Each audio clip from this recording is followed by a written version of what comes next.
दिया था ना कि जिस प्रकार जीवात्मा में ब्रह्म है और ब्रह्म जब जीवात्मा के साथ मिलता है तो कोई अच्छा कार्य होता है, उसी प्रकार देवता लोग हैं तो देवताओं, जैसे देवता हैं तो देवताओं में जब ब्रह्म की शक्ति कार्य करती है तो देवता भी अच्छे कार्य करते हैं। जैसे जीवात्मा में ब्रह्म की परमात्मा की शक्ति है, वैसे देवताओं में भी परमात्मा की शक्ति कार्य करती है। जो देवता होते हैं बिना परमात्मा के, बिना ईश्वर के वो भी कुछ नहीं कर सकते हैं। क्लियर हुआ? इसका मतलब कि देवता भी अलग है, ईश्वर भी अलग है और जीवात्मा भी अलग है। कंफर्म हुआ? यहां पे क्लियर हुआ कि नहीं हुआ? लता जी समझ में आ रहा है?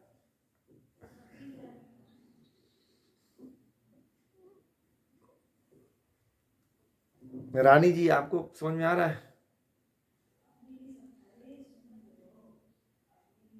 थी शायद अभी तो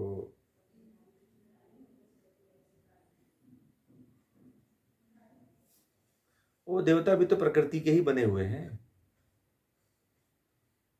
देवता भी प्रकृति के बने हुए हैं। हाँ, तो ये भी तो, इनमें भी जो शक्ति कार्य कर रही है वो ब्रह्म की ही कार्य कर रही है। ठीक है, परंतु ये तीनों अलग अलग हैं, ध्यान रखिएगा। तीनों अलग एक नहीं है। जैसे कि आप ये मत समझ लेना कि देवता एक है और भगवान ईश्वर एक है। समझ में आ गया? ये प्रकृति है।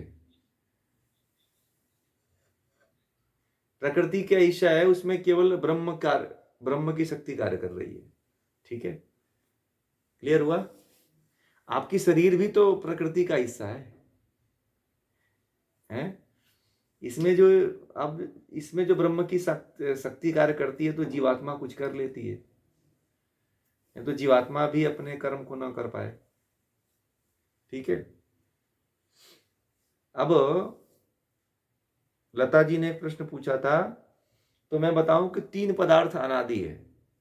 ठीक है, ध्यान दीजिएगा लता जी। 3 पदार्थ अनादि है। पहला ईश्वर, दूसरा जीवात्मा और तीसरा प्रकृति। प्रकृति जो है, प्रकृति ध्यान में मैंने बताया था आपको, करवाया था उस समय, कि प्रकृति जो है वो जड़ है। क्या है? प्रकृति के जितने भी तत्व हैं वो जड़ हैं। तो प्रकृति से कुल 25 तत्व निकलते हैं। कौन कौन से? प्रकृति से सबसे मूल, प्रकृति से सबसे पहला तत्व निकलता है बुद्धि। प्रकृति में जब तक ईश्वर अपनी हलचल पैदा नहीं करता है तब तक यह जड़ ही है। ठीक है, ईश्वर की जब शक्ति आती है, क्योंकि अपने से कुछ नहीं कर सकते, क्योंकि जब ईश्वर है, ईश्वर जब इनमें शक्ति उत्पन्न करता है तो ही बुद्धि कार्य करती है, इसलिए इसको जड़ कहा जाता है। तो बुद्धि, प्रकृति से 25 तत्व निकले और 25 तत्व, पूरे के पूरे 25 तत्व जड़ हैं। जैसे बुद्धि है, बुद्धि से अहंकार उत्पन्न हुआ, अहंकार से सत स्तंभ उत्पन्न हुआ, सत स्तंभ से मन, 5 ज्ञानेन्द्रियां, 5 कर्मेंद्रियां, और तम से जो है 5 तन्मात्राएं और 5 महाभूत उत्पन्न हुए, और 5 महाभूत से शरीर उत्पन्न हुआ। तो अब प्रकृति से जितने भी ये 25 तत्व बने हैं, सारे के सारे क्या हैं? जड़ हैं। इसलिए इनको जड़ कहा जाता है, क्योंकि जब बाप ही जड़ है तो बेटा क्या होगा? बाप जड़ है तो बेटा जड़ ही पैदा होगा ना। क्लियर हुआ?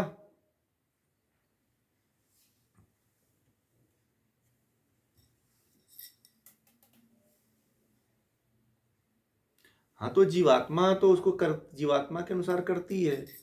अब ईश्वर केवल उनको सक्रिय रखता है अपनी शक्ति दे करके। राजा, इस शरीर का स्वामी तो जीवात्मा है। जीवात्मा जो चाहती है वही होता है। ठीक है, ईश्वर तो क्या कर, प्रकृति को भोग और अपर दोनों की तरफ लगा देता है। ईश्वर की जो जो शक्ति काम करती है, भोग की तरफ भी काम करती है और अपवर्ग मतलब मोक्ष की तरफ भी कार्य करती है। समझ में आ रहा है लता जी?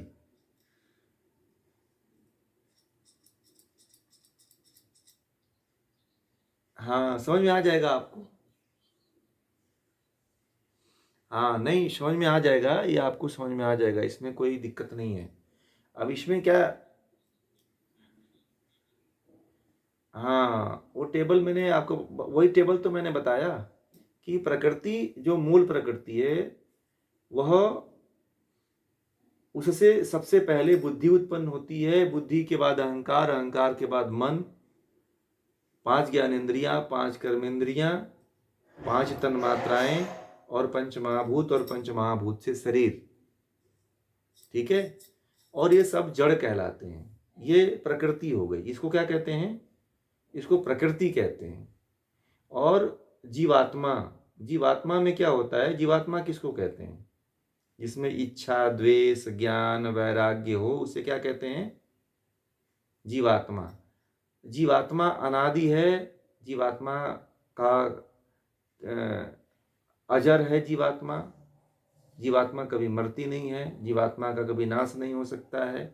जीवात्मा भी अनादि है, इसका भी कभी प्रारंभ नहीं हुआ है, इसका भी कभी जन्म नहीं होता है, केवल शरीर, आत्मा शरीर लेती है और शरीर धारण करती है और शरीर छोड़ देती है। ठीक है, ईश्वर कौन है, ईश्वर किसको कहते हैं, तो ईश्वर उसको कहते हैं, ईश्वर किसको कहते हैं, जिसमें क्लेश, कर्म, विपाक और आशय से रहित हो। जो क्लेश, कर्म, विपाक, क्लेश 5 प्रकार के होते हैं, अविद्या, अस्मिता, राग, द्वेष, अभिनिवेश, ये 5 प्रकार के क्लेश होते हैं।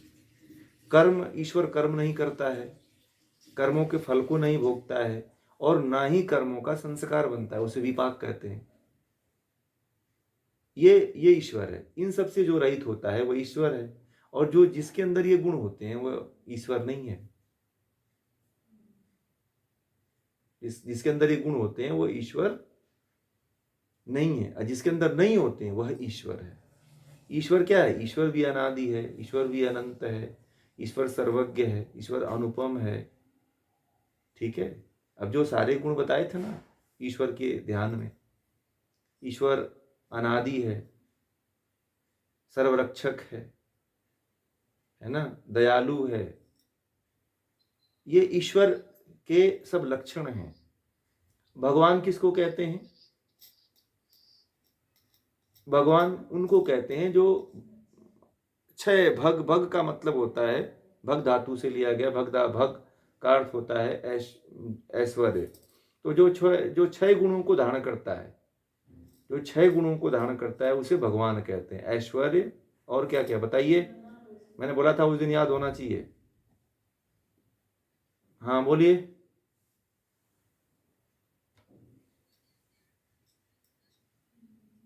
हाँ, धर्म, यश और ज्ञान, जिसके अंदर यह गुण होते हैं उसको भगवान कहते हैं।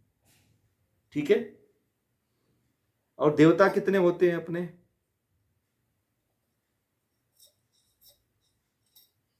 33 देवता। देवताओं के नाम बताइए।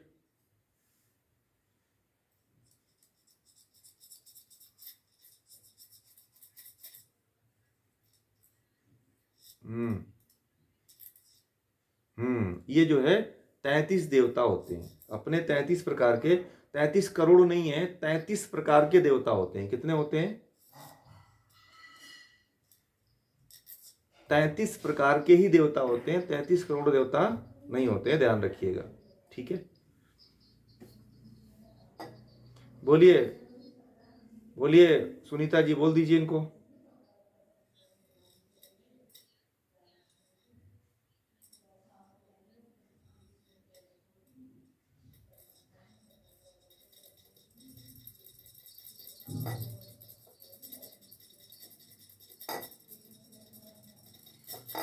क्लेश, कर्म, देखिए क्लेश और कर्म, कर्मों का फल, ठीक है, और संस्कार, कर्मों का फल और संस्कार, बस इसको विपाक और आशय से जोड़ लीजिए। ठीक है, कर्मों का फल, यानी कि ईश्वर को कर्मों का फल नहीं मिलता है और कर्मों का संस्कार भी नहीं होता है। आप कर्म करते हो तो कर्म का संस्कार बन जाता है।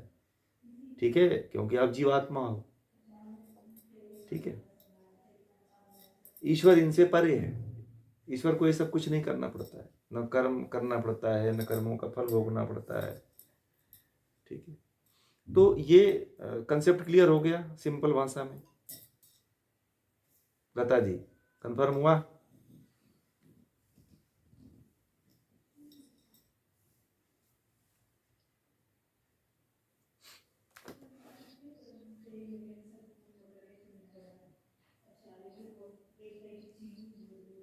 नहीं भोगना पड़ेगा, क्यों भोगना पड़ेगा? वो कर्म से इनसे परे है ना, तो क्यों भोगना पड़ेगा? सर्वव्यापी है तो कर्म थोड़ी करता है, वो तो सब में है। सर्वव्यापी है तब भी कर्म, उसको कर्म की क्या आवश्यकता है? कर्म तो जीवात्मा करता है। ये तो ईश्वर संसार इसलिए रचा है कि सारी जीवात्माएं मुक्त हो सके। जीवात्माओं की मुक्ति के लिए ही सारा प्रयोजन बनाया गया है। सृष्टि की जो उत्पत्ति हुई है, यह केवल जीवात्मा के मोक्ष के लिए हुई है। ठीक है, जीवात्मा अब संसार को भोग के लिए नहीं हुए, परंतु लोग भोगते हैं। संसार को भोगने के लिए नहीं सृष्टि की रचना हुई है। सृष्टि की जो उत्पत्ति हुई है, अनादिकाल से जो उत्पत्ति हुई है, यह केवल मोक्ष के लिए हुई है, कैवल्य की प्राप्ति के लिए। हाँ, सब खेल उसी के लिए रचा गया है। पूरा का पूरा खेल जो है आपकी मुक्ति के लिए, आपके अंदर आपकी जीवात्मा जन्म जन्मांतरों से भटक रही है, बार बार जन्म ले रही है, मर रही है, जन्म ले रही है, मर रही है। स्वामी विवेकानंद ने कहा था, बार बार मैं कहता हूं इस बात को कि स्वामी विवेकानंद को कभी मौका मिले तो पढ़ना। स्वामी विवेकानंद ये बार बार बात कहते हैं कि अपनी यात्रा यहीं से शुरू करो, क्योंकि वेदांत से और ब्रह्म ज्ञान से, और जब तक ये ज्ञान आप लोगों को नहीं पता चलेगा तब तक मुक्त हो ही नहीं पाओगे। चाहे आज शुरू करो, चाहे कल शुरू करना, चाहे 50 जन्मों के बाद शुरू करना, करना तो आपको यहीं से पड़ेगा, क्योंकि कोई दूसरा रास्ता है भी नहीं। और जिसको ज्ञान नहीं होता है उसकी मुक्ति नहीं होती है, ये भी ध्यान रखना। आप सोचो कि अज्ञान में हो और भगवान आएगा और आपको उठा के रथ पे बैठा के लेके चला जाएगा और आपको मोक्ष की प्राप्ति दिलवा देगा, तो ये सब असंभव बातें हैं। और ये सारी की सारी जो है क्या है, अनर्गल बातें हैं जिसका कोई अर्थ नहीं होता है। कर्म बिना कर्म किए हुए कुछ नहीं होता है, कोई दुनिया की कृपा नहीं होती, ये भी ध्यान रखना। सारे ऋषि, सारे ग्रंथ, बिना कर्म का कुछ नहीं होता है, कर्म करना पड़ेगा। जहां आपको जाना है उस दिशा में तो जाना पड़ेगा ना, कोई दूसरा लेके जाएगा क्या? आप एक स्वतंत्र आत्मा हो, चेतन आत्मा हो, तो कोई दूसरा नहीं लेके जाएगा, आपको खुद चलना पड़ेगा। ठीक है।